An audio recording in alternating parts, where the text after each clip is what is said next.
The situation for protests at the moment is really troubling. It's probably more troubling than it's been in recent memory. It's important though that people don't lose heart and don't feel that all is lost. There's a great deal to fight for. Over the last 18 months, we've had two new pieces of legislation. We've had the Police Crime and Sentencing and Courts Act 2022 and then the Public Order Act 2023. What these acts have done is not only created new powers for the police to restrict protest, but they've also created new offences that specifically target types of protests. What we want to be at the Good Law Project and as a good law practice is great allies of protesters. There's a great network of lawyers and academics and activists who've all been working together trying to fight for protesters' rights. What the project has been doing in particular is working with activists, particularly climate activists, who've been silenced variously by the courts. So there's a real question there about how protesters are treated by the system at large.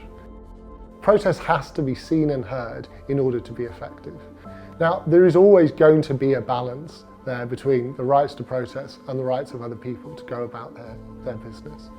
One thing that has supported protesters over the last 20 or so years is the Human Rights Act, which is, to be honest, one of the only real initiatives from a government, from a state, which actually supported rights rather than taking them away.